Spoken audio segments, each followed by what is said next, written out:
This is Street Knowledge with Chris Graham. Welcome to the podcast. Chris Graham and Jerry Carter. It's Friday, and we are on the eve of round 2 of Duke UVA to JPJ tomorrow night at 6 o'clock. And boy, these couple days leading up to it. So later today, if you listen to this podcast when we first put it out around noon or so on Friday, I'll be heading over to the John Paul Jones Arena to meet with the Game Day crew. Game Day's in Charlottesville tomorrow, 4th time that'll have happened in program history. And so we'll be interviewing Jay Billis and Jay Williams and Seth Greenberg and Reese Davis and getting their thoughts on the game. Zach Peerless will be joining us. He'll have a story. I'll actually record and produce podcasts from each of the individual interviews that we do. So that's something to look forward to, getting to hear from the guys before tomorrow, and then tomorrow game day, and then tomorrow night, 6 o'clock, UVA and Duke. And, round 1, Jerry lived up to the hype, and I guess all we can do is hope round 2 does the same. Yeah, I want to start out, Chris, by you mentioning Zach. I wanted to start out by acknowledging I listened to the two of you guys break down the game tomorrow, and thought that was thoroughly enjoyable, very X's and O's, very detailed, and it was a good listen. And as we were talking just briefly before we got started, I'm not sure that the hype meter isn't further lit up for tomorrow, only because the first game was as good as it was. You're sitting there when you're going to this matchup the first time, and you're sitting there and you're going, on paper, this looks great, but sometimes that doesn't work, and it played out to perfection right down to the final shot at the buzzer. So I have to think that you got a bigger building, you got game day once again, and you're in a situation to where now I think that if it's possible to have the hype meter amped up a little bit further, I think that's the case, and I know I'm really looking forward to sitting down in front of the television and watching this one. It's a little bit of role reversal. Last time, there was a little bit of a question where Trey Jones was concerned. Obviously, this time it's Ty Jerome, and it's kind of funny. They on my end, and I don't get quite the same information you do, but the last time anything was updated, it just listed him as questionable. But that was 4 days ago, so it's going to be interesting to see how that plays out. And I think that Tony, if for some reason that Ty Jerome can't get out there and play to the best of his ability, I'm sure Tony's going to come up with a game plan the same way that Coach K did to make sure his team's out there for all 40 minutes. Yeah, okay, so I'll start with this. It's really not even close to comparing Ty Jerome's impact on Virginia as it is Trey Jones' impact on Duke. They're both point guards, and that's it. Trey Jones is the 4th best player on a team with 3 lottery picks. Ty Jerome is one of the big 3 for Virginia, and he's probably, DeAndre Hunter is the one when you look at the next level, projecting to the next level. DeAndre Hunter is the guy that projects at the next level to be the best, the best of this UVA crop at least. He's looked at as a maybe number 8, number 9, number 10 pick in the lottery if he comes out this year, which a lot of folks expect he would. But from a standpoint of this year's team, and I guess I make a similar argument about Duke. I think that all the hype for Zion Williamson. I think R.J. Barrett is a more important player for this Duke team right now. From Ty Jerome is as the point guard, he's the heart and soul, but also, it's not even just as the point guard. It's his ability at 6'5". He's a big guard, which is why he'll project well in the NBA. But as a big guard, he gets in the paint when he's healthy. Well, I better put that caveat out there. When he's healthy, he gets in the paint a lot. At 6'5", he can finish over smaller guards. I mean, of 100% healthy Ty Jerome being guarded by Trey Jones, Jones gives up 3 inches. The little teardrop he's developed the last couple of years, he finishes. He's got really good ability around the 3-point line. It's a set shot, so it's not like Kyle Guy. Guy, runs off screens, catches, shoots from weird angles. Rhythm guy, kind of like a J.J. Redick type shooter. Jerome is more of a set shooter, but he's got a set shot out to 30 feet. It's a very NBA-friendly, range that he's got. So, he's really the engine that makes it all purr. And you take one of the big 3 out, it's different than if you take out you know, I don't know if we can equate anybody to Trey Jones because he does play point for Duke and he was missing in the last game. But you could slide R.J. Barrett over to the point and run ISO ball, which is what Duke did and very effectively in that first matchup if you don't have your point guard. But if you're Virginia and your point guard happens to also be probably your most important player, boy, that's tough. And so, Jerry, you'd asked the question. You said, no official word on Ty Jerome. He is listed as questionable. That was 4 days ago. It's weird. We're seeing this in college basketball a lot these days. Coaches are being very close to the vest with this kind of information. At Virginia Tech, Justin Robinson, their point guard, is out. We don't know his status. We just know that he's out indefinitely. He's missed one game, I think, and I don't know about this weekend as far as his status. When Trey Jones was out, there was not a lot of information about specificity about him. We're reading reports, gleaning. I was combing the message board before Jerry and I got on the call here, and word from CavsCorner.com. Brad Franklin, guys, sits a couple seats down from me on press row. Of course, this is second or third hand information even getting to him. But what he's hearing is that Ty has practiced all week. He has experienced some pain. And so that leads the question, Jerry. I think this is a fair one for us to discuss. If you got a guy like Ty Jerome, one of your big three, and he's experiencing some pain, and we don't know what that even means or if it's even true, but let's just go with it if it is true. He's experiencing some pain, and it's February, what is it today? It's February 8th, tomorrow's February 9th. And it's Duke. It's number 2 versus number 3. It's round 2. ESPN's pushing it. Game days in town. All these things. But is it worth it to play a guy hurt to win a regular season game when you have bigger goals? I mean, I can go both ways on that. Jerry, I'll give you the first stab.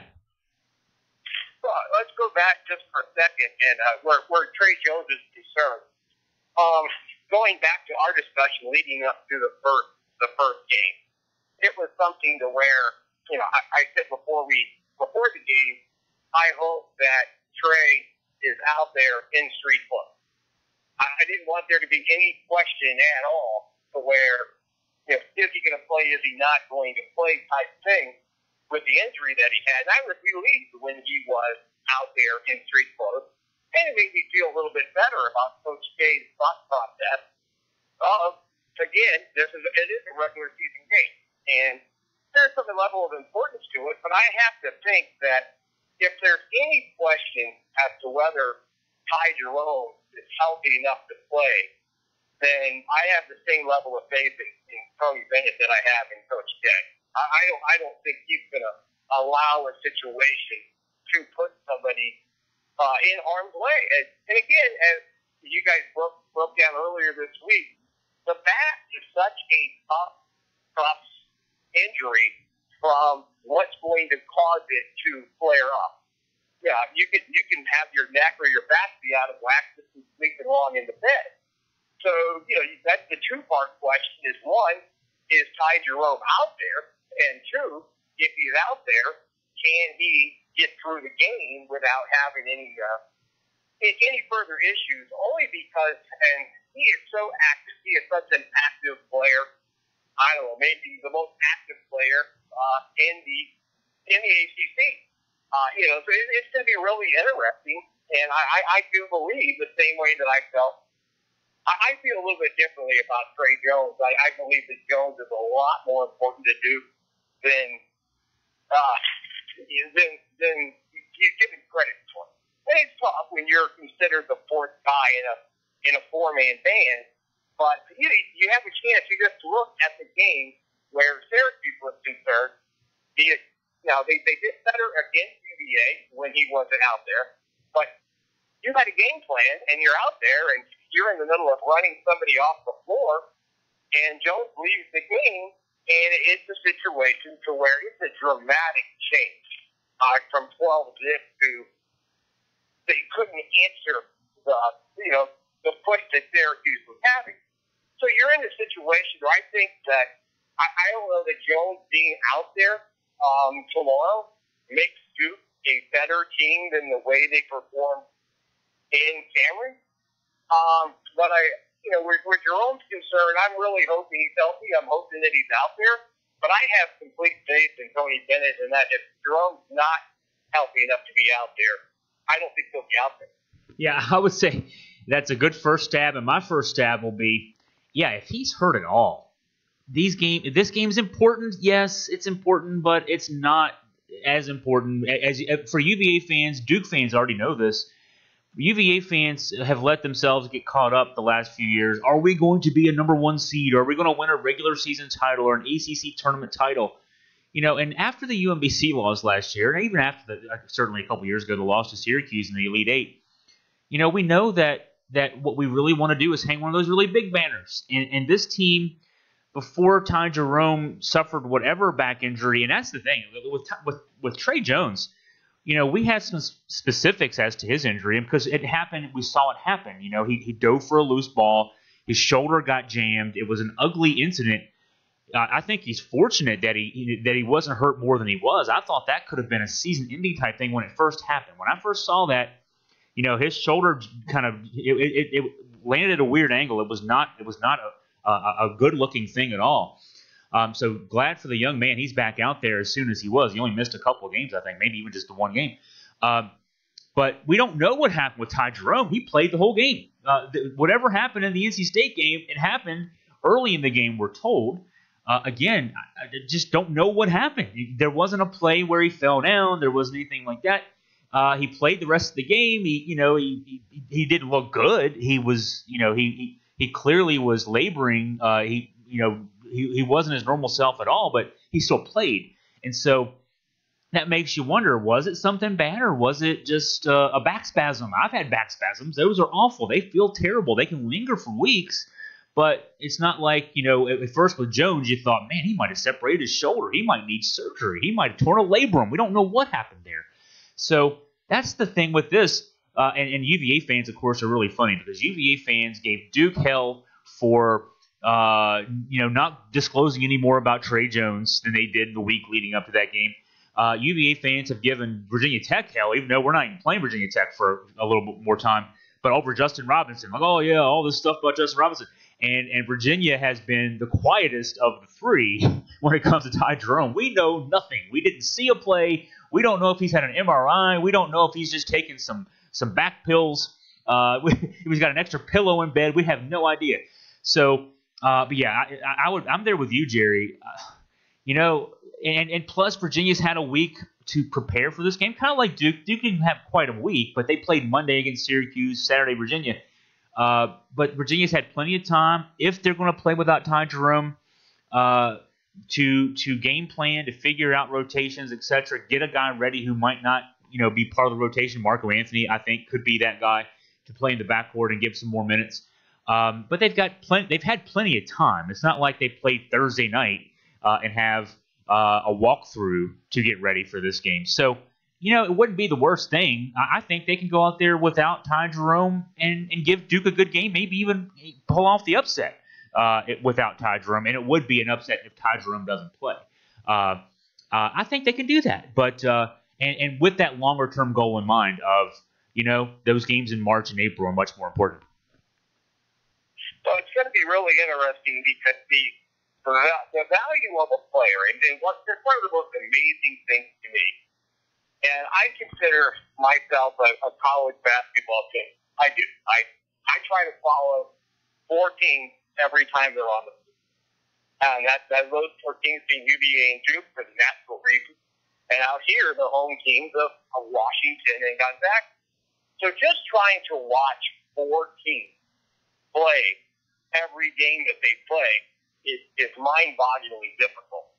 So with that said, and the point in that is every time you see an interview, every time somebody's saying, who's the best 4 teams? Who's the best player? You can talking about from a defensive standpoint, for example, better than anybody, or as well as anybody, what UVA does defensively. That it's a team defensive unit. And I'm listening to you earlier this week break down the stats and just how much they accomplished physically. It's a known fact. You hear the ACC, the college people saying, hey, Trey Jones is the best man, and playing man defense in the league. He might be the best in the country. And you're sitting there last night, and again, watching Bill Walsh and listening to him, but Steve Seibel, he's a senior, and he plays for UW, but he doesn't get the national hype that anybody else does. I think, young man comes out there quietly last night, 15 points, 5 blocked shots, and 5 steals. Just another ho-hum effort for him. And again, if you ask people out here, you're in a situation to where, he's the best defensive player in the country. But from a standpoint of when you start comparing things, I just don't know how much basketball somebody can process. Somebody says, hey, I think Michigan, I've heard multiple people say, Michigan State is a Final Four team. And then since that got said by multiple people, what has Michigan State done? They had, I think it's 3 straight losses now. I know that they did have injuries, but that's the difference from a UVA standpoint or a Duke standpoint. They don't have the same depth. You're not in a situation, you're not playing the same team concept. So how is it where Michigan State, they lost one of their players, but how do you go from being the team that everybody's wanting to put them in, in a circle of teams that can get to Minneapolis, to dropping 3 straight basketball? I don't think that's going to happen if Jerome can't play. Now, for the fan aspect of this, again, I know that the majority of your listeners are anything but neutral fans, but in this situation, the beauty of this is UVA needs to win the game because it just makes round 3 that much more awesome. You're sitting there and you're thinking, Duke held court in Cameron, and now, we got 3 weeks later, you're in a situation to where you want UVA to hold court to where that when these 2 teams get to play the third time, you're going into it 1-1 and you're playing on a neutral site. So you made a comment earlier after it was the day that you were on the radio, and you were talking about that R.J. Barrett made the way that they ran the offense made Duke play a better game. And I believe that part's true from the standpoint of the game plan that they came up with. But the question now is somebody hears that, they're going, oh, does that mean they're a better team without Trey Jones? I don't think that they are. From a standpoint of, I think it'll be a different team. I think it'll be a different game, and I'm really hoping that Ty Jerome can go and that he is healthy and that the Cavaliers can come up with a win just because how much more cool will that make what we're assuming is the finals in the ACC tournament. I guess there's still a possibility it could be the city finals only because Roy's kids are starting to scare me a little bit. I think they're starting to come out of their shell a little bit. Yeah, I was going to say, UNC, as of the Louisville game at home 2 or 3 weeks ago, whenever that was, yeah, they were reeling a bit. They're looking pretty good right now. Trey Jones, not the best on-ball defender in the ACC. He'll be voted first team All-ACC defense. He'll be voted probably Player of the Year defense. It's because of the hype. He's a good defender. He gambles a lot. He's got good counting stats. A lot of people still vote on counting stats. But that said, now I wrote about this yesterday, Jerry. I'm glad you brought that point up about because I'm adamant about how they had a great game plan without Trey Jones. I think that basketball is a matchup game. I mean, I guess every sport is, but I love basketball from this standpoint. Baseball's a matchup game. Your starting pitcher determines that largely. But in basketball, I watch a lot of NBA these days. I didn't used to watch a lot of NBA. And Coach K and Tony Bennett both have Tony Bennett played in the NBA. Coach K flirted a couple times with coaching in the NBA. Of course, he's coached the Olympic team several times. So he knows that game and that level of play as well. the idea that you go out there every game with the same game plan, same starting five, same rotation, at this level, at the level that UVA and Duke are both at, you don't do that. I mean, you've got your guys, you use them at different times, you use them in different ways. Virginia's team this year is better because of its versatility in that sense, and I think the Duke team, of all the one-and-done teams, and I know one of those one-and-done teams won a national championship, 2015. This one-and-done team, though, as much as I don't like to buy into hype, I resist hype, and they've lost 2 games already this year. But from a versatility standpoint, this is my favorite Duke team to watch of all these one-and-done teams, dating back to, I guess, maybe even if you want to count Kyrie Irving. He played 1 year. He didn't play a lot that year, but if you want to go that far back. I like them because they're versatile. The 3 best players on the team are interchangeable in a lot of ways. I know Williamson, you're not going to have Williamson play point guard, but he can bring the ball up the floor. He can create with dribble penetration. He can shoot from the outside. Not great, but he can hit the outside shot if you leave him open. He can score in the post, obviously. Barrett and Reddish at 6'8", they're more dangerous from the perimeter. They can dribble drive. They can hit the 3. Reddish is better at the 3, and Barrett's better at the dribble drive. But defensively, they can switch those guys all the time, and they do. And then Jones, that allows Jones to gamble more. That's why, I chafe at the best on-ball defender thing. He's got great numbers because he's got those other guys out there with him that allows him to be a little more creative defensively. He doesn't have to lock his guy down because if his guy gets past him, he's got to get past Zion Williamson too, and Bolden. Marcus Bolden, is a guy back there blocking shots. So you can be freer when you're Trey Jones as a result of what you got behind you. This is a really good defensive Duke team. The sexiness of the dunks and all that stuff, that's great. But, I guess I'm a UVA guy, and I watch defense as much as I watch offense. I watch defense a lot more than I watch offense. This Duke team is dangerous because of its defense. I look at this. The matchup tomorrow intrigues me. I'm assuming at this stage, Jerry, I don't think, and this is just me thinking, so I don't want to start a Twitter war with anybody here. People listen to Chris Graham's podcast, and Chris Graham said Ty Jerome's not playing. I have no authority to say this. I just don't think he's going to play tomorrow. And I don't know that Tony is going to be too hurt by that in the sense that because this time Trey Jones is going to play 30 to 35 to 38 to 40 minutes. I don't know how many he's going to play. He's going to play at least 30. And I think that makes Kihei Clark a much bigger part of this game. Kihei Clark played 18 minutes down in Durham. He was giving up at least 10 inches every time he was on the floor. Every second he was on the floor, he was at least 10 inches shorter than the next shortest guy.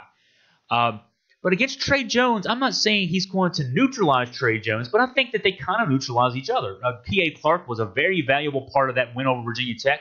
He got in the head of Justin Robinson, who may be the best point guard in the ACC, and really just diminished his game for 30 minutes that game. I think that he can maybe neutralize Trey Jones. And if you've got Clark out there, if he stays out of foul trouble, runs the team well, that's a question. He had 6 turnovers against Miami. He has to run the team better than he did there. He also had 6 assists, but he turned the ball over 6 times.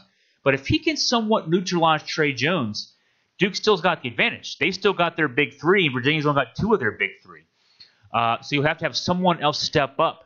But I think that that's what I would wing on. If I was Tony Bennett, I would put my hat on Kihei Clark stepping up, defending Trey Jones, and if he can improve how he ran the offense as opposed to how he did against Miami, that's the game plan for Virginia to try to win this game by 1 point at the buzzer. I don't think without Ty Jerome you can hope for anything much more than just having a chance to be in the ball game and make it a game in the last couple minutes. But I think Kihei Clark is the guy. He on Trey Jones. That matchup may be the key one tomorrow night. If what happens, and I assume happens, is Ty Jerome doesn't play. All the other stars in the game, all the scouts sitting behind me on press row, there will probably be 50 scouts there tomorrow night. They won't be watching necessarily Trey Jones, Kihei Clark, but I think the game comes down to Trey Jones, Kihei Clark tomorrow night. Well, the first thing, you made 3 real good points there. I just want to touch on all 3 of them. Number one, you mentioned the Duke team as a whole.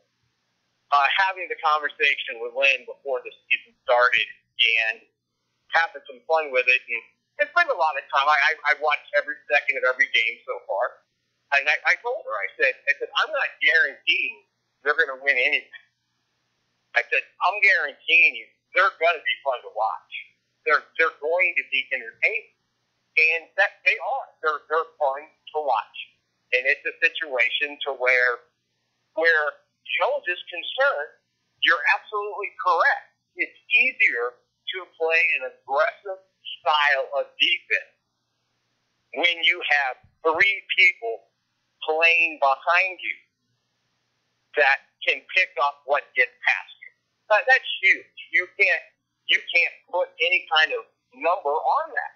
Yes, Trey Jones can gamble a lot more. And the thing you have to remember about these young men is it's not like Trey Jones is running around telling people he's this guy or he can do this or he's better than this.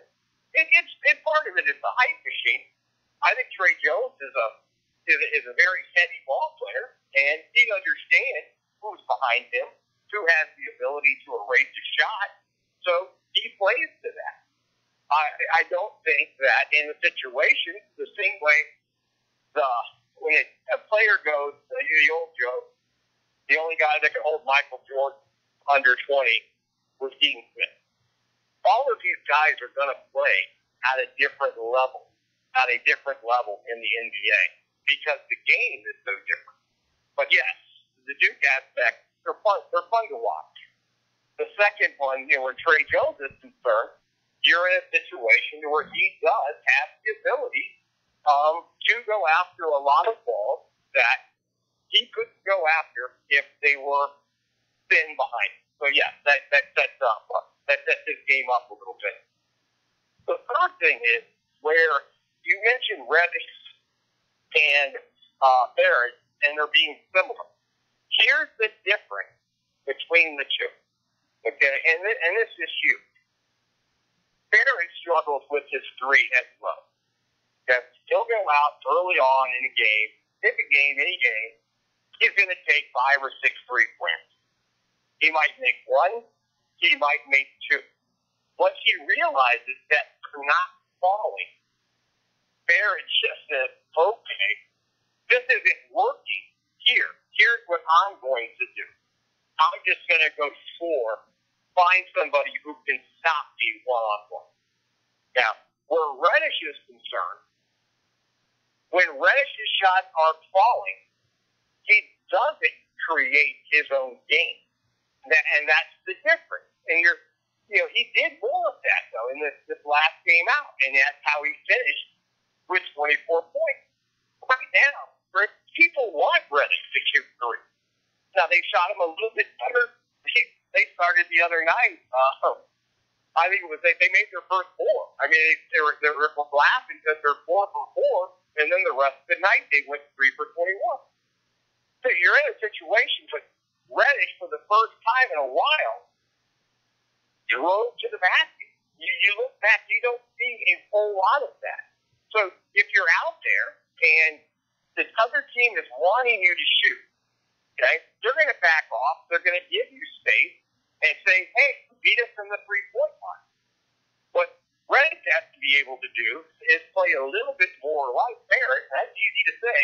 I don't know. When it's all said and done, it depends on who's broadcasting the game, who's doing the color. And man, if I hear Dick Vitale one more time talking about the lack of sleep from the general manager, who doesn't take Zion, we're not going to know till 5 years from now if R.J. Barrett or Zion Williamson is a better NBA player. But for right now, it's a situation to where when you're sitting there, one of the things you ask yourself, again, as a basketball team, I don't break down football to this extent. Okay, I'm telling you, I've got 4 teams that I follow with a great deal of loyalty, and I'm sitting there going, hey, what would have to happen for these to be the 4 teams that make it to Minneapolis? Fill in the blank. And for Duke, it's an easy one. It's an easy one. It's Reddish. It's Reddish is just going to have to be able to, if he can make the shot, that's awesome. If he can't make the shot, he's got to do one of two things. He's either got to keep shooting them, okay, or he's got to be able to drive to the basket. And you can't get into a situation where you kind of just disappear. And one of my favorite players in college basketball of all time was when Denver was the coach out here at UW. So Jenny, if you lived out here, he had a shooting guard who was named Dion Luke, and he was known by the name of Shooting Luke. And Luke went into the games every night, and his instructions were, you're to shoot the ball 15 to 17 times. And you have to be unconscious to a point to where when they're not falling, when it's your job to shoot and they're not falling, you've got to continue to shoot. And in the games where Reddish has played well, he's had two really good games. The Florida State game, which was easier from a standpoint of Zion wasn't on the floor, so he was more aggressive. But the Boston College game, I thought that was his best game. So for Duke to be successful, to me, it comes down to Reddish and his ability to stay when a three is not falling. He's got to be able to keep shooting it, and he's got to be able to mix it up and drive to the basket. And if he does that, then yes, I think Duke will end up in Minneapolis. Yeah, I like a lot of people, I don't think a lot about Cam Reddish. What I have seen of him, the spurts, and I guess, the game that stands out the most is that Florida State game where he stepped up and was a key. He made the shot, but also was just key in general. 23 points, 9 of 15 from the floor. But what's interesting, I pulled up his box scores on KenPom.com, which really helps you see the 2-point shooting and 3-point shooting. St. John's game last weekend, he didn't even attempt a 2-point shot. He's 4 of 10 from 3, which is very respectable. 40%, I'll take that. He didn't attempt a 2-point shot. Even that Boston College game, he was 8 of 16 from the floor, 4 of 11 from 3, which means he was 4 of 5 from 2. You look at this, and for the most part, his games, he was 0 for 3 from 2-point range against Georgia Tech, 1 of 5 against Notre Dame, 1 of 6 from 2 against Pitt. You go down the list, there's a lot of those type games. Yeah, he needs to drive more. It's like you said, I know from, how many levels down is it from that level to being a competitive, in your own mind, pickup basketball player? But when I played pickup basketball, especially when I was really doing it a lot back in my 20s and 30s, I was an outside shooter. But one thing I knew was if I was missing those 3-point shots, even just at the YMCA level, go make a layup. Make a layup. Do something that the ball goes in, you see it go through the net, and then that'll give you some confidence the next time you shoot the ball. And you just don't see that with him. And you look at him physically. I mean, just looking at him, he looks like he's ready to play in the NBA right now, maybe as much as anybody. He's got that NBA body already. He carries himself around that way. And then from a play standpoint, he's not that guy. He shoots 39% from 2-point range. That's astounding. That's a season average right now from 2-point range. Now, I'll say this. He's going to come out at some point. He's going to have a breakout game. I just hope it's not tomorrow night and I think once he has that breakout game and that light bulb goes off in his head, he's going to be unstoppable after that point. I'll say selfishly as a UVA fan now, I hope it doesn't happen until he goes in the NBA because I think once he does, that Duke team, which is already pretty good, is going to be unstoppable. But you just sense it. I'm just kind of waiting for that to happen, and a lot of Duke fans are too, and it just hasn't happened yet. Well, I feel like that the Boston College game was his most complete game. I don't think there was any doubt. Because, again, as you were, I don't want to reread the stats, but he did pick up some 2s and some 3s. And not only are Barrett and Reddish very similar in their build and in their height, the numbers, they're 2 and the 5. If you're watching the game and you're not sitting 3 inches from the television, it's very easy to trying to figure out which one it is. If they're shooting from an angle, you're sitting there. It's not like where Zion or Trey's concerned. So, running joke when Lynn and I are watching them play is a situation you'll see one of them make a hard cut to the basket, and Lynn will go, which one was that? Was that Barrett or Cam? And I said, it was Barrett. Yes, he went hard to the basket. In other words, that just was something. Now, by comparison, from a UVA standpoint, you sit here and that I know you do more than that, but you talk UVA basketball with Scott. Okay? You talk UVA basketball with Zach, and you talk UVA basketball with me. Uh-huh. So we get three different people, three different conversations, three different styles. So let's say you get together one day, okay, and just say, hey, the four of us are going to do a podcast together. Uh-huh. Okay, how does that work? In other words, you're in a situation to where everybody keeps saying, well, Reddish is he's the third best player in all of high school in the country. You have to, in other words, picture that now. You got a table where you're at the head of it. You got the three of us talking. Okay, we're going to have to make adjustments. You're going to have to adjust. I think that's where Monday Night Football struggles when you're trying to do a three-man thing. Uh-huh. You don't have a natural flow. So let's, going off that same thing, I'm trying to make it to where it's easier to understand. You're sitting there and you go through this, and how would it break down? Who would have to make the adjustments? So in other words, Reddish is in a situation to where these guys, when they're in high school, you're fortunate if there's somebody else in the state that plays at that same level. That plays at that same level. You're in a situation to where I don't think these guys collectively all said, hey, let's go here. I think Zion and Barrett maybe had some fun with it, but so where Reddish is concerned, he had to be able to wait until he felt like he wasn't the one going back to his box in Miami. It was Kevin Love in Cleveland. Anytime you have the big three, okay, someone's got to be the third of the big three. And what worries me about Reddish's game is unlike Keon Luton, he'll just stop. He'll just stop. And in Boston College, he didn't do that. He drove to the basket. He made some drives. He mixed some twos and some threes and finished with a 24-point game and was the leading scorer in the game. So, again, now after the Florida State game, I felt horrible for him that he was sick 3 days later and couldn't play fairly. Because that's one of the best shots. That was one of the best shots that somebody's going to hit. You inbound with a second left, you hit the three, and I felt like that's what Reddish needed. And then, unfortunately, he gets a step back. So now, in that same thought process, okay, if somebody says, Chris, UVA gets to Minneapolis, what's the first 5 thoughts that pops in your head? What's the one thing that has to happen for the team to be successful?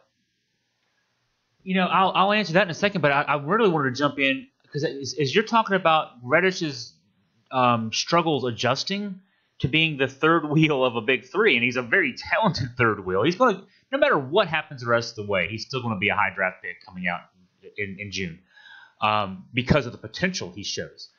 But, I started thinking about, okay, so he's having severe trouble adjusting. He's had a couple of good games and a lot of games that are not worthy of his skill level, his talent.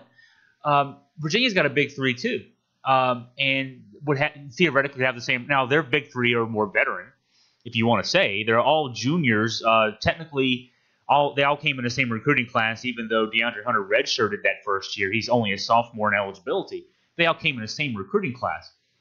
Not quite with the same pedigree. I mean, okay, it's funny to say that the guy who's of the three of Virginia, who's looked at as the surefire lottery pick, is the guy who redshirted in that class. But it's DeAndre Hunter is the guy that is looked at as a top 10 pick in the draft next year.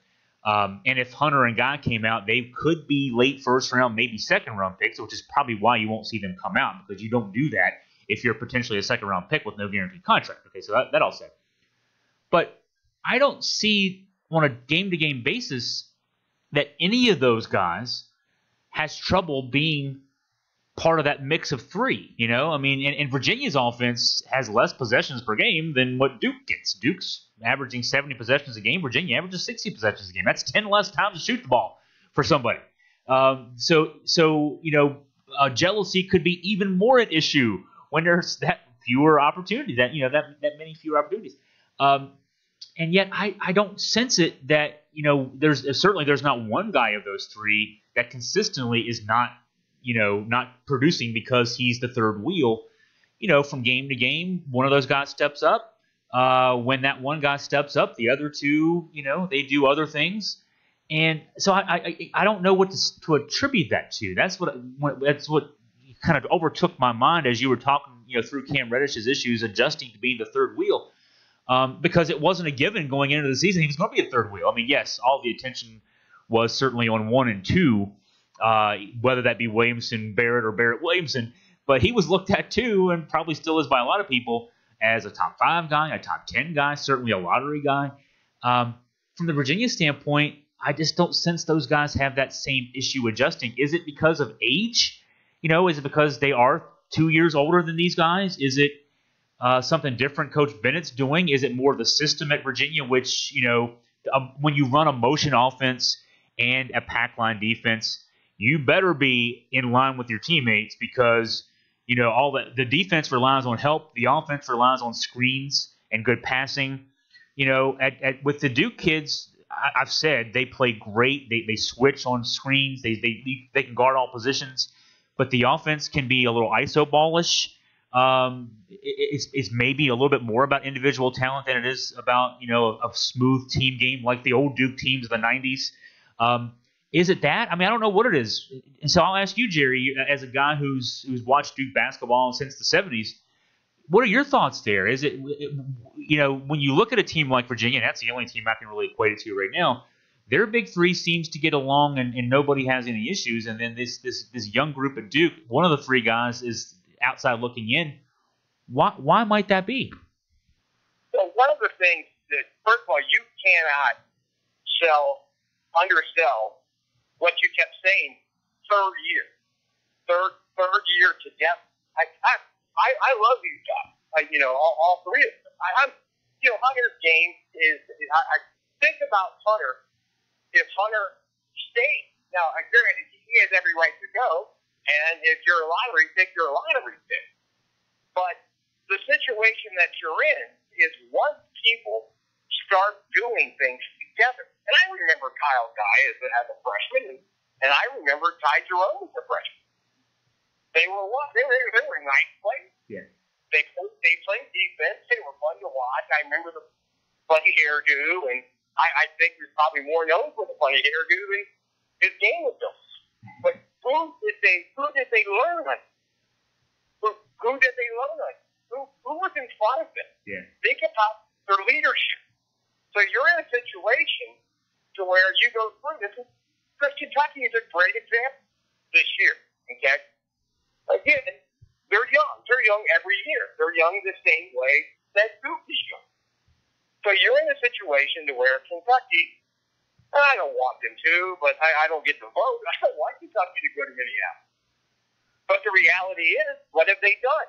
They've continued to get better.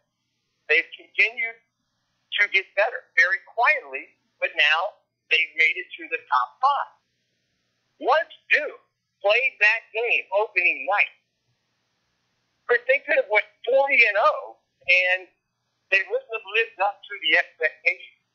They would not have matched. You're already in a situation where, again, every non-Duke fan, if they win the thing, well, big shock. You have the 3 best players, you won, so nobody cares. But you're in a situation where they went prime time opening night, and there was no way to think they were going to beat Kentucky by 34 points. So I honestly believe that helped Kentucky. I think it helped Kentucky, and to a degree, it hindered Duke a little bit. Because Coach Cal had a lot of coaching moments. That's a lot of tape to watch. That's a lot of situations where you can sit there and say, well, we're not very good at this, and we're not very good at that. But it was a situation, I laughed about the Michigan thing. Parma, the young man from Michigan, who was the day they were undefeated, he's quoted all over the place, yeah, we want to play Duke. We know we're better than Duke. We would beat Duke. Well, what did they do the next time they played? They lost their first game, and the young man in question went forward. You're sitting there, and you're just going, how about you just do what Tony did? You show up, you play the game really hard. And by comparison, that's tying back in, let's be my only Super Bowl talk. But in describing the Super Bowl, I said, I sat down and watched the Super Bowl and a UVA basketball game broke out. Do you understand that? Now, as a fan of the program, which we all are, everybody in your circle, people talking, we love the way that Virginia plays basketball. We love the way that they play defense. They win a lot of their games because of how they play defense. Okay? And I don't think that the national media really likes UVA all that. You know, and in fact, I remember back in the tournament when they were playing Wisconsin, even in the prolo, they're kind of talking down. Oh, these guys are the two slowest teams in the country, et cetera, et cetera. So that's what happened with your Super Bowl. Okay? I have to argue that was maybe the greatest coaching scheme I've ever seen. To take the Rams off it and just choke them like that for an entire game. And the average person was what? They were bored with it. It wasn't this. It wasn't that. It wasn't this. It wasn't that. That's how Tony Bennett gets to do what he does. He goes out. I was going to interject, Jerry. It reminded me during the Super Bowl party I was attending. Boring game we're watching. I actually said out loud, "This reminds me of what my wife asked me when Tony Bennett first got the job." And she said, "Tell me about Tony Bennett." And I said, "Well, he wins a lot of games where the scores in the 40s and 50s." And she said, "Well, you like that?" And I said, "As long as our team has more than the other team, I'll love it." And I said the same thing about the Super Bowl. Hey, it might be boring to you guys, but New England won, and that's what they wanted to do. Well, and it was, my thought process for the Super Bowl was I went in there, and again, I had talked to you about having a team on both sides, and I said, I'm going to watch this game till it's not entertaining. Okay? That never happened for me. It came down to the missed field goal with 8 seconds to go. I kind of wanted the field goal to go in just so we could have an onside kick. But I didn't think there was any chance at all. I wasn't surprised by the Rams defense, but I didn't think there was any way at all that they could just take the Rams and just befuddle them that way. But again, that's the thought process for where Virginia's concerned. It's a situation you ask, what's different? These guys had blocking. You're in a situation, and God love Grayson Allen, I do, but that's what you're not getting. I can't wait until the one and done is gone. I might be the most anti one and done scenario person in life, in my life anyway, to where you don't have the ability to take someone like Ty Jerome or Kyle Guy, watch them come in as freshmen, watch them have to fight for their minutes, watch them learn from the upper class people and go from it. And I think that's the situation that you're looking at is that's the difference. As far as being able to play cohesively. And I think that in my mind, Virginia wins tomorrow with or without Ty Jerome. I'll throw going back to Super Bowl real quick. I will throw in. So I watched the Super Bowl party we go to. We watch with a number of either retired or active high school coaches. It just happens our group of friends has a good number. I'd say 8 or 10 guys there, and their wives and others. that we watch this game with. So it's a knowledgeable audience. And so at the end of the game, we're starting to discuss, all right, who gets to be the MVP? And I'm hearing votes for Julian Edelman, of course, who ended up winning it, Tom Brady. I'm the one who said, if I'm in the press box right now, I don't know the guy's name, but I'm voting for the punter. Because how many times did the Rams start inside their 5-yard line, inside their 10-yard line? The punter is the MVP here. But I attribute that now, again, to being a guy who watches a lot of UVA basketball. If you can appreciate the punter in the Super Bowl, that's a special cat right there. Right. It's kind of funny because I would have went with the defensive coordinator. It's a similar thing. I think to have an offensive player win the award was kind of silly. But again, that was how I described it to somebody. I said, yeah, I was watching the Super Bowl and a UVA basketball game broke out. It was something to where, but the scoring as a whole last weekend was, and again, when you're trying to watch a lot of sports, you're in a situation and I'm not saying sports, I should say, I'm trying to watch as much basketball as I physically can.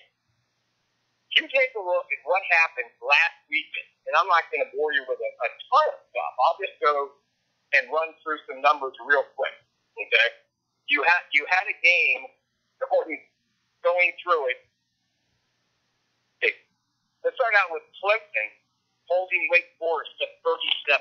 Okay, the day before, we're going to pull out North Carolina and Duke. Okay, now Miami got held to 46. UVA had 56. Pitt got held to 56.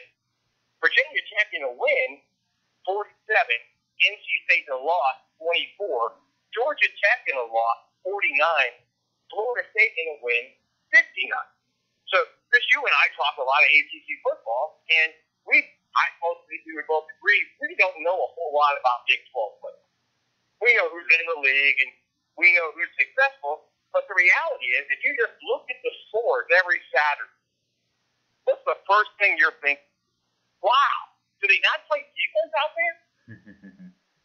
Well, now, picture this now. Picture you're not an ACC junkie like we are, and you look at that information.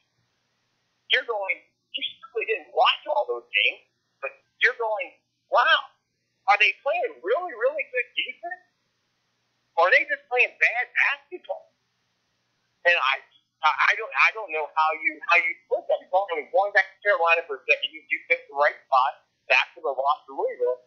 So since then, they've won 10 out of 11. Okay? And the fewest points they've scored is 77. That's the fewest. And the least they've won by is 9. So, again, when you look at Roy's success, what do you not see Roy coaching? He doesn't coach one-and-done players. Okay? When he won it a couple years back, again, I don't even know that he won it with great NBA players or future NBA players.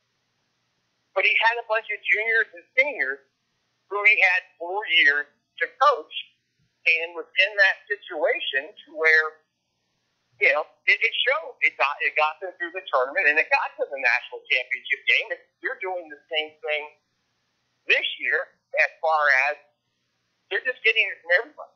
There's no, they do have a good freshman. But going back to Virginia for a second, you take your big three. You see how much better they are than they were last year, correct? Yeah. Picture how good they would be next year. Yeah. That's exciting. It's exciting to think about. And that's one of the things that's always been fun about Bennett and UVA basketball.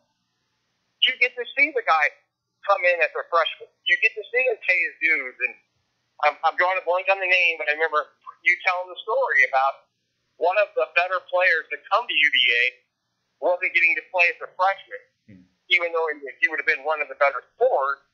And why was he not getting to play? He couldn't get the defense down. You can bail me out and tell me who you're referring to. Well, I was probably referring more to Anthony Gill, who transferred in after his freshman year at South Carolina, had a redshirt year as a sophomore, and he still wasn't playing until maybe February of his then redshirt sophomore year because he couldn't play defense. Well, you could say the same thing about Jay Huff right now. He's starting to get more minutes. Devin Hall is maybe even the best example, even more than Anthony Gill. Devin Hall was a second-round draft pick last year after 5 years at UVA. He came in at a high school as a top 100 recruit and was told immediately upon showing up, you're going to need a red shirt. And he redshirted, and then his first year is redshirt freshman year, I guess you'd call it. He played single-digit minutes per game. His redshirt sophomore year, he maybe played 18, 20 minutes a game. By his junior year, he was a starter, but still averaging single digits in points per game. And then by his redshirt senior year, he's I think it was second team All ACC. I actually voted first team All ACC. But over 5 years, he went from you're a top 100 recruit to you're not good enough to even play to a few minutes a game to All ACC consideration to NBA draft. It took 5 years for that to happen. And, you don't see that with one-and-dones or two-and-dones or whatever you might see, or guys who transfer all over the place because, I'm not getting my playing time here, so I'll go somewhere else and, I'll go to a lower level maybe and score 25 points a game, and that'll do it for me. These guys at least, and they're all UVA guys, so I'm using those examples because that's what I know the best. But those guys all stuck it out. They earned their time, and were successful and are successful as a result. But it wasn't easy. I remember the story where Wilkins. Yeah. I think even Dominique was saying to the young man, "Are you sure? Yeah. Are you sure this is what you want to do?" I mean, it's a unique situation, but it goes back to again how fortunate it was that Joe Harris had not signed his offer sheet. Uh-huh. He follows Tony, and Joe Harris is one of my all-time favorite Who's, and I still go back to Wally Walker, but Joe Harris came in. Not a whole lot of people knew about him because he played at a small school out here. He came out there. He showed up for work every day his entire career, and he laid the foundation and said, "This is what we're going to accomplish here." And then you have the next wave come in there, and then you're in a situation to where the group that's there now. I really think that it's lights out. I got to stick one more in real quick. This is from a UVA standpoint. Years ago, when I was teaching seminars, always tried to have an icebreaker question, and I've got this one, but I have never asked you this. As a UVA basketball fan, and you go back pretty much the same length. I know I'm a few years older. As a UVA basketball fan, do you get to go through history and change the outcome of one game? And think about it before you blurt one out. Which is the one game where you're saying, I mean, for me, from the Duke standpoint, it's the 1986 National Championship game. But from a UVA standpoint, we talked about some of the bigger ones, the Michigan State, Sweet 16 game. We talked about Maryland, Baltimore County. We talked about Syracuse. We talked about Chaminade. So Chris Graham has a magic wand and gets to flip the script on one UVA basketball team. Which one is it? All right, I'll go with the ones that were close but no cigars. UMBC wouldn't even be close, actually. I don't think last year's team without DeAndre Hunter was going to make a run. With DeAndre Hunter, they were legitimately the number one overall national seed, but without him, they weren't going to. It may have been a Sweet 16 team. So even though all the attention from the outside is on UMBC, not even close. Syracuse is an honorable mention. The Elite Eight came in 2016 just because that team should have been at least been in a Final Four. That was a solid team. Could have been a national championship team. Wasn't.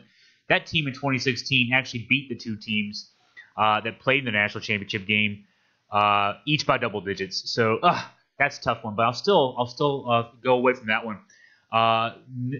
The last one left out would be the 2014 Sweet 16 game, the loss to Michigan State. That was a charge. Tevin Jones, if you're out there listening, or if someone can, Tevin, you took a charge. You know you did. We all know you did. It was a charge. But if Anthony Gill doesn't sprain his ankle, 17 minutes goes second half, it's a different story too. That team was a Final Four caliber team. But I'm going to go way back, way back, 1983, Ralph in the Elite Eight West Regional Final loses to NC State. That was our national championship. If I could change one, and of course that doesn't change any history right now because what would have happened afterwards until Tony Bennett would have happened. But given Ralph that last chance at a Final Four and a national championship, and I felt horrible for him, horrible for Malcolm and for Anthony Gill and Mike Tobey. So it's tough, but I'll go with Ralph in '83. Well, it's kind of funny because I was sitting there, and that was one of my two from using it as an example. You're trying to, I'm trying to teach managers how to manage people, and you're trying to just, fill out a question for the same reason. Talking about, we don't know what that could have done from a history standpoint, and the greatest example you have of that in a similar time frame, now a few years earlier, but look at the run at UNC Charlotte, okay? Mm-hmm. Back when they were still willing to be UNC Charlotte with Cornbread Max. You're in a situation to where how it changes the destiny once you get a team to the Final Four and you're sitting there and you run that UNC Charlotte had, if you're in a situation to where they win it out, and again, that was Marquette's year to do that. But back then, for Terry Holland and Ralph Pitt, and I always loved Terry Holland. I thought Terry Holland, I wish he could have got a couple more people to play with Ralph. But I would think that would be it for me. And my runner-up would be the Chaminade game, just to have it go away. And the fact that it's still there X number of years later, but going back to one other thing I wanted to touch base with you on, is I've been going back and forth about this, and it's easier to say it now. It's easier to say it now. And you're going to go see Reese, and not that I'm expecting you to give Reese about it, but if you're in a situation to where 3 weeks ago, I'm trying to talk up the UW Huskies, it's a situation to where it's not really all that plausible, if you will. But last night, they took it to 10-0, okay? And I believe it's 19-4 overall. And they beat Arizona in their building at Arizona. And I know people are going to say, well, Arizona's not who they were in the past. But that's only their sixth conference loss in that building in 6 years. So I really, it's a situation to where, and it's not surprising with Hopkins being the coach after 22 years with Boeheim. They play the same style of ball. And that was a big win for them last night. Like I said, they can't get to 10-0, and they have a chance to actually clinch the conference here if they're not careful in a couple of games. And the other note, from a standpoint of how stacked the women's game is on the ACC side. And you're in a situation where just the top of the standings now, Louisville's at 9-1. NC State, Notre Dame, Florida State, and Miami are all 8-2. You've got 5 teams within a game of each other, and their overall record is 104-14, and 5 of the 14 losses have come against each other. It's just a phenomenal season. And again, like it is in football, it makes it tough. Both UVA and Duke this year are really struggling. Not because they're necessarily a bad basketball team, but when you're sitting there and you've got each one of those teams are, I believe now that Miami just beat Notre Dame, they're going to go further up in the set. When you're sitting there and you're looking at basically getting handed 9 losses between playing the top of the schedule, it's gonna be tough from that standpoint. And kudos to Florida State. As soon as we wanted to write them off, they've actually straightened the ship out a little bit. They've won 4 straight, and the other one is Clemson. After that loss against NC State, which was just a horrible loss, we questioned what would happen there. They caught a little bit of a break in the scheduling, but they managed to win 3 straight on that. And I think on the other end of it, NC State, we talked about it. they've now lost 3 straight after winning the Clemson game. I think we could pretty much drop them. I'm not going to say drop them all the way to the bottom of the pack, but I think that they might still take a win in here or there, but I don't know that they're going to challenge anybody else the rest of the way out. So I would not change Chaminade for this reason, Jerry. If Chaminade doesn't happen, you're not in Maui a couple months ago. There's no Maui Classic if Chaminade doesn't beat UVA. You wouldn't have gotten to go out there and watch Duke and Gonzaga, but also get some sun in November. So I'm glad you had that opportunity. It doesn't happen if Ralph and that team somehow doesn't lose to an NAIA school. That is actually probably very true. And if you want to see some really great footage on Trey Jones, when the same way we're saying that Reddish needs to be more aggressive offensively, Jones understands when the team needs him. And when they were 17, I think it was 17 down to Gonzaga, you take a look at that, you'll see Trey Jones saying, okay, they need me to score now. And he played some pretty impressive minutes. One more kudo here. I did not know this, okay, until it happened, but Julius Peppers just retired, and he was actually, he noted this when he retired. He is the only player to ever play in both the Final Four and the Super Bowl, which I thought that was a pretty nugget there of knowledge. I had to think back. I forgot that the Carolina team made it to the Final Four while he was on fast. Yeah, he was a rotation guy too, so he wasn't just on the bench in a uniform. He was actually a guy who played. That's the first thing I thought of when I heard his name. Wow, he's still playing? That's how much an ACC basketball guy I am, I guess. Oh yeah, Julius Peppers, that guy who played basketball for Carolina. That's right. So that shows my bias.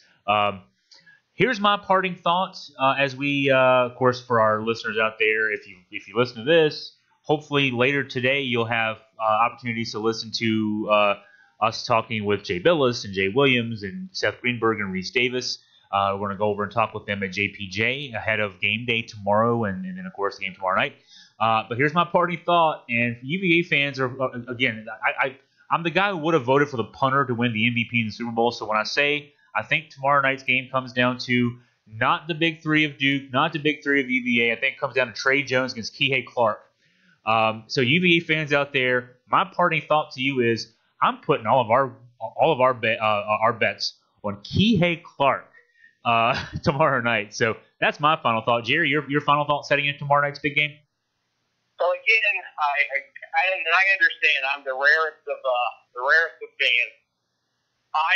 What I'm hoping for out of tomorrow is a UVA win, and not in a manner of saying, okay, I'm going to pull against Duke. I think that if the stars have lined up, the level that these two teams are playing at, okay, I don't know if this is ever going to happen quite this way again. And we need there to be a third, if not a fourth game. And the third game is so much more meaningful if it's a situation to where it's one apiece.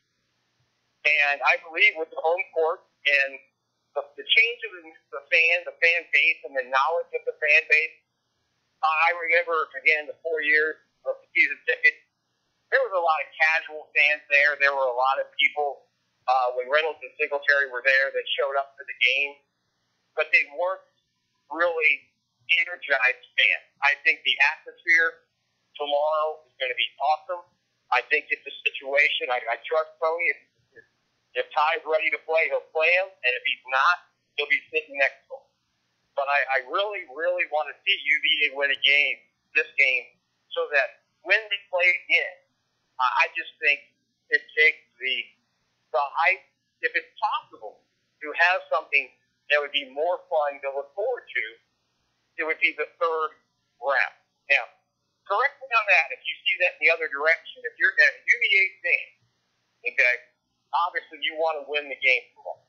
But does it change?